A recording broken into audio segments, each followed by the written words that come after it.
Hi everyone, welcome to this session with Katie. I have Katie on as my guest from Keppel Leopard Creative, and she's going to talk all about branding and how this can help streamline your business.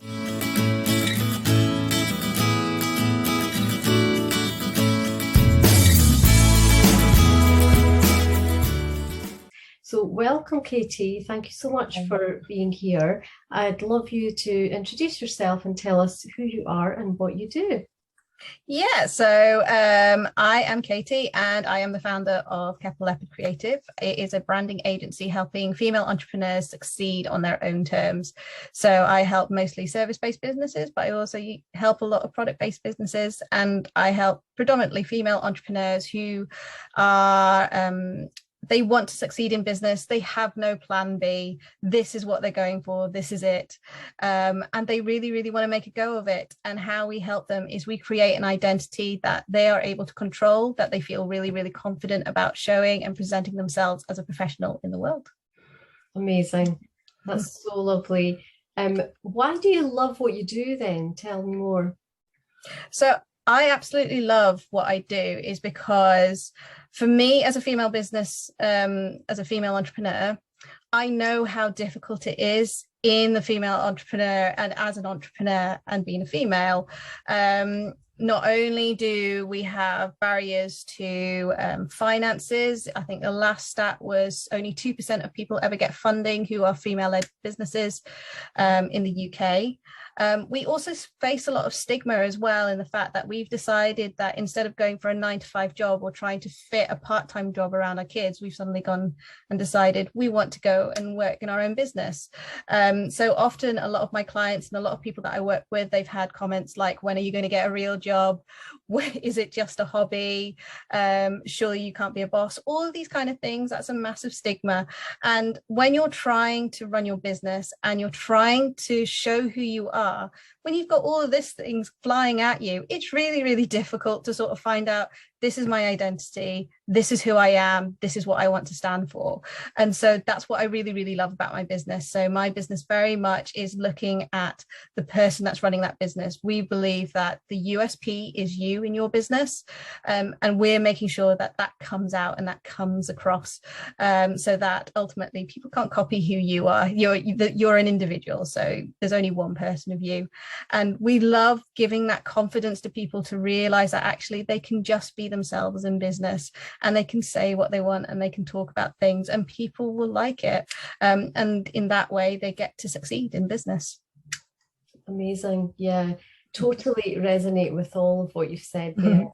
It's so important to stand out, but for the reasons that you are showing yourself to be yourself and you and whatever that uniqueness brings with, along with that USP that you have.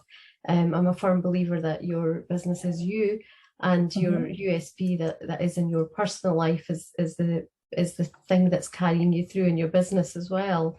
So definitely very much aligned on that. And I love what it sounds to me like is that branding brings this piece of focus and real kind of clarity on who you are. And I think that's just so that's so similar in the sense of, obviously I'm working with productivity and strategy, and you cannot be productive if you don't know what you're trying to focus on. Exactly. So that whole piece of knowing who you are is just so key. That's wonderful. Great to hear your perspective on that. I wonder if you could share what the biggest transformations been in your clients that you've seen. So a lot of my clients have had some really good transformations. I had one client who I met during the pandemic. She'd originally contacted me because she wanted to sort of start a side hobby business, just sort of something to kind of take over. She'd kind of been in that space. And then unfortunately, because of the pandemic, she was actually made redundant from her job. And she thought, now is the right time for me to actually go out and actually start my own business. So we actually set up her business through the pandemic. Her business has now just turned a year old, in which what she does is she helps people get into retail. That's what her business is. So she looks at people's CVs, she tells them how to approach certain things, so they can either start the career ladder in retail or they can go up to the next level in retail. She also helps with the team building within retail companies as well, so she works with a lot of big brands now as well. So last year was her first birthday for her business, and she had, in that time, she'd gone past what her original salary was when she was actually working, in which she was a regional manager, or she was an international manager for one of the big retail brands. So her salary was quite high. So she surpassed that by far in that first year alone, and now her business is just continues growing and growing, which is absolutely amazing to see that it's just continued to growing. It's not ever sort of stopped. It's just literally just exploded almost. And she's working with so many different companies, which is amazing to see. And then I have another client of mine who she's a baker, and she knew what she wanted to do. She knew what her customers were, but she wasn't entirely sure how she was going to connect with them. Sometimes they were asking her things that she didn't do anymore, and she just kind of wanted everything a bit streamlined. So we worked on that customer journey and how we were going to connect with them. And now she pretty much sells out every single time that she puts something out. She pretty much sells out every single time. So those are two sort of main ones for me, which is great. That's amazing. That's that's the best bit, isn't it? Really working with your dream clients and being able to see what they're able to achieve. Exactly. It's so empowering to see them and the confidence that they grow as well. Definitely. So I'd love to know where you started and what your kind of background is and how really you got started in your business. Yeah, so my background, I have like several different backgrounds. So I graduated from university with a Bachelor's of Arts with honours with animation degree, in which when I graduated, the recession hit. And so it was very much sort of, what can I do? So I actually went into the events industry, in which that's where I stayed for 8 years. Working in the events industry, working in a big massive venue in Manchester. They did like political party conferences, we did all sorts of different things in that. And then it was after the birth of my eldest son that I sort of decided this is not really what I want to do. Events is amazing, it's lovely, it's really exciting, but it didn't have that creative element to it, and I wanted to have that creativity back. So I started having a look around, and I actually managed to get a position as an art department assistant on a Netflix production. And so I worked on that, and I was creating all sorts of things. It was things like I had to make a belt for a horse one day out in 2 hours, had to make sets, had to dress it. It was really amazing. And then I went back into the events industry after that job ended, and I fell pregnant with my second child. And in that time, when I fell pregnant with my second child, I was actually made redundant at 7 months pregnant. And so it was either one of those things where it's like, well, what am I going to do? Because I could either get a job, in which it's unlikely that somebody is going to hire me at 7 months pregnant. There's a lot of health and safety issues. And then I'm going to be going on maternity leave. So why would you bring somebody on in that? Either that, or I could sign on and just wait and then just see what happens. But I'd always had sort of an entrepreneurial instinct. So when I was in my last year of high school in year 6, I did Young Enterprise Society. And that was the very first time that I got sort of introduced to entrepreneurialism and the fact that you didn't have to go to a 9 to 5 to make money. You could actually make money yourself. So I kind of already had that kind of instinct in me. And then when I was at uni, I was part of the National Consortium of University Entrepreneurs. So I used to work with those as well. So it always kind of been there. So it was almost sort of like the third wildcard option but you could start a business and do something that you really wanted to do. And that's pretty much how I started. So on the Monday, I was told that I was made redundant. I got a phone call that said, you are being made redundant. You will get a week's worth of pay. You'll get 8 days holiday pay. You will get, I think it was like 5 days sick pay. And then because I hadn't worked for the company long enough, I wasn't qualified for redundancy pay. By the Friday, I had set up a business and I was running that business. And that's how it pretty much kicked off, really. Oh, goodness. So many circumstances, all kind of pointing to the same thing. Well, well done. And it's such a brave decision, isn't it, to go move into the entrepreneurial world. Definitely. I think it is something that's becoming more common and easier. I think it is. Yeah, and hopefully the youngsters are seeing more of this as well, and especially the successes, because I think it's so important that they see people around them growing and being successful, and knowing that really that is an option. It doesn't have to be just that kind of traditional, be a doctor or a lawyer or, very traditional jobs. So my next questions, I'm excited to ask you about this one. What mistakes did you make in the early days regarding branding? Oh, loads of mistakes. The first biggest mistake, which I always tell my clients not to do, is I started with a logo. You never start with a logo, because there is so much more to branding than just a logo. So that was the first thing that I did. The second thing that I did was I had lots of different colors. I never paid attention to any of those things. I never paid attention to what type they were, what colors they were, what shades they were. I was like, oh, I'll just do this color, this is fine. So definitely it's been a massive learning curve in terms of branding wise, and learning about it and understanding exactly what it is, because I think there is there's a misconception of what branding is. A lot of people think that it is just the visual side of things. It is just your logo, it's your promotional material and things.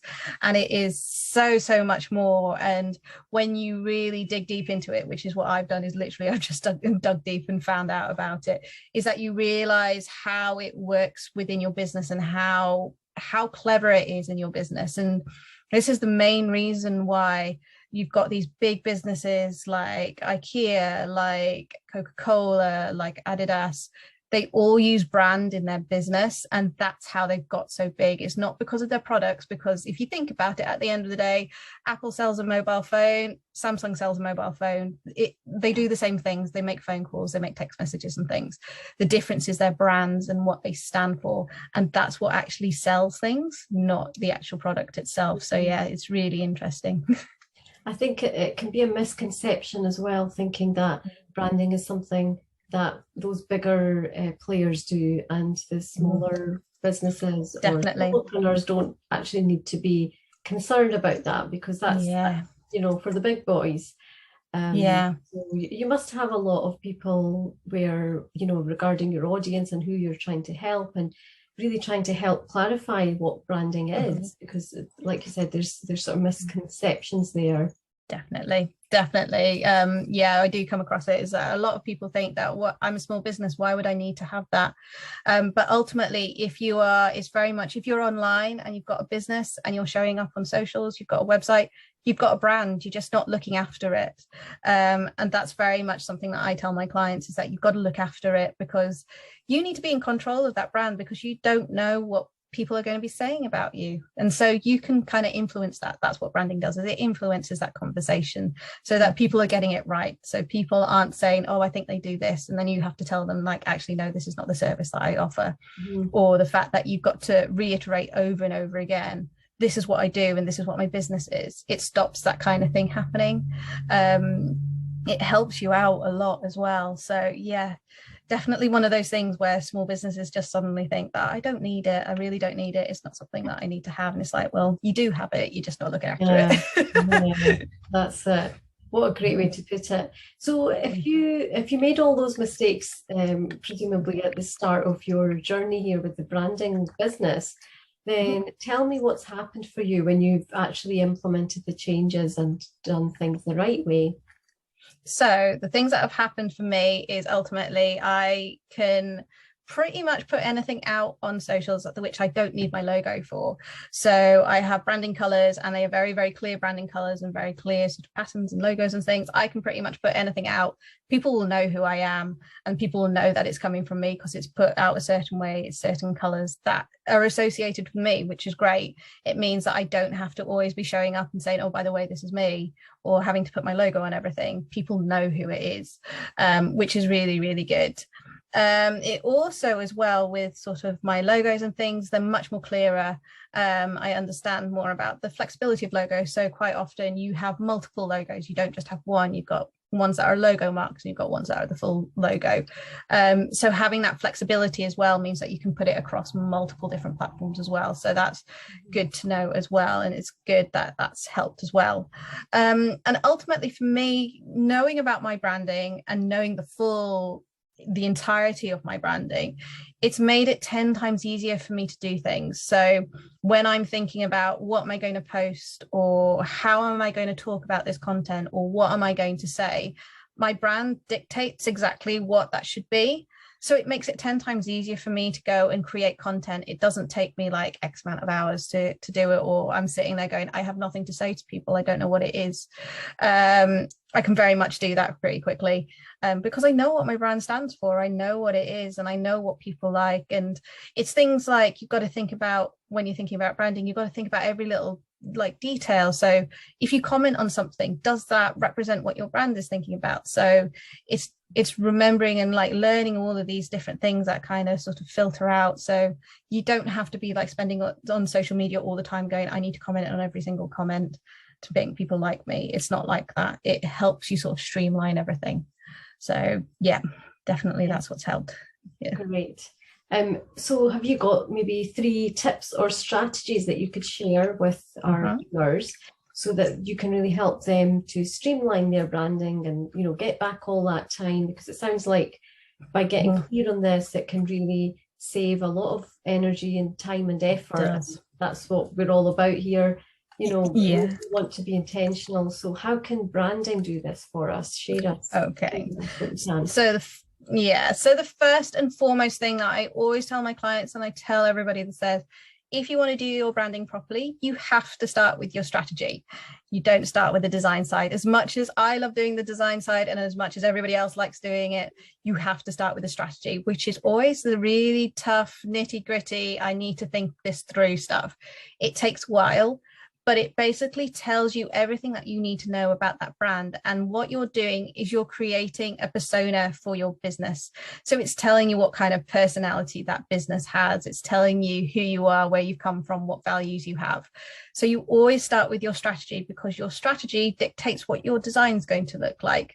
So there will be certain elements that don't sit well with your, if you did it separately, it wouldn't sit well with what you're saying in terms of your strategy. So you've got to do the strategy first before you do the design side. And it actually makes the design side 10 times quicker, because you've got it's almost like you've got a script that says, this is what it should look like. So then you can go to the design side, and it's 10 times faster doing the design side.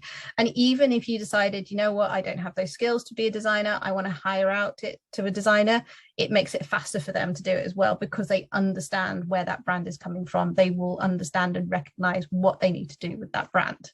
The second thing that I would always say is you have to be able to niche your audience, which everybody is so scared about niching their audience, because they think, wait a second, I am going to be just focusing on one set of people and not looking at anybody else in the world.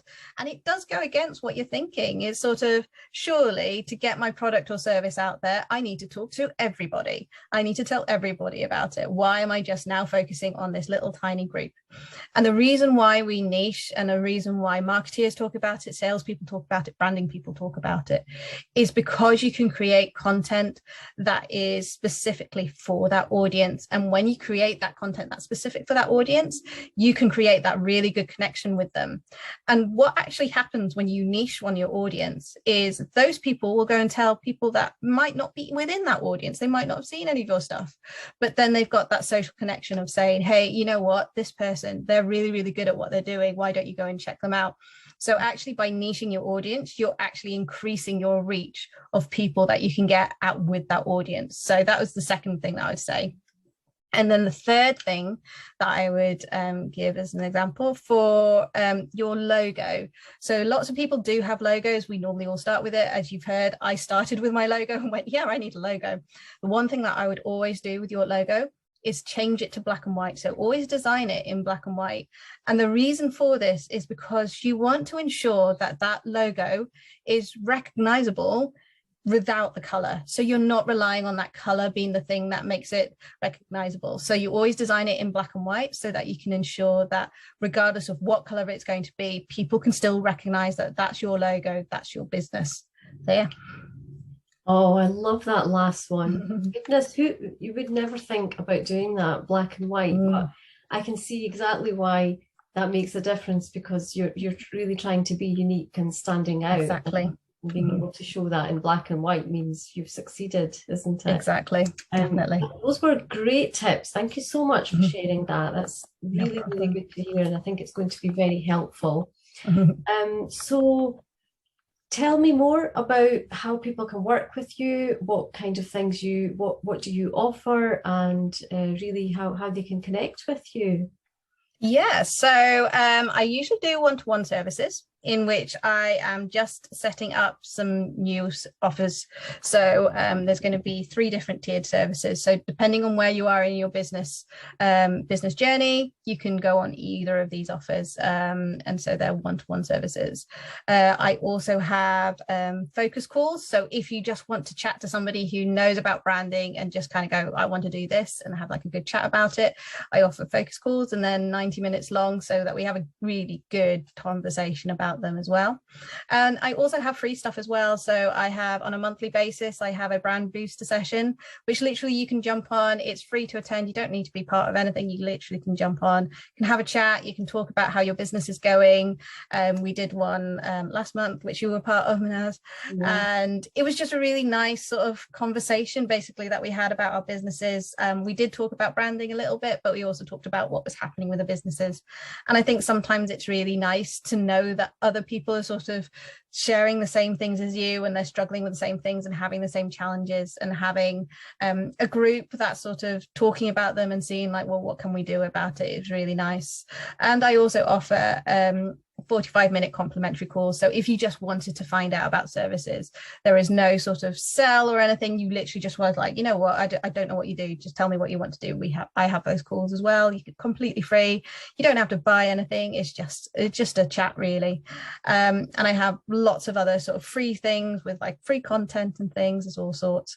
And it's all on my website. That's pretty much where we go. It's all on my website. So yeah, so you can go there, which is keppelleopard.com. And there is also as well, if you sign up to my mailing list, you will actually get a branding guide for female entrepreneurs, and it will tell you exactly the reasons why female entrepreneurs specifically should have branding. It'll tell you all about what branding is, what's involved, what you need to have. It'll give you like a really a good overview of exactly what you need to do to get that full brand together. Okay. That's great. That sounds so helpful. I will pop all the links below the video, and please do go and check them out. The free resources. It sounds like you've got many things going on there, Katie, and yes, your branding calls are great, highly recommended. So if you're thinking about that, do sign up to Katie's newsletter. So last but not least, it just remains for me to say a huge thank you to Katie for coming on and giving us spending time with us and sharing her tips. So if there's anything you want to know more regarding Katie's work, then do get in touch with her directly via her website. So thank you for coming, Katie, and thanks. No problem. Okay, thanks.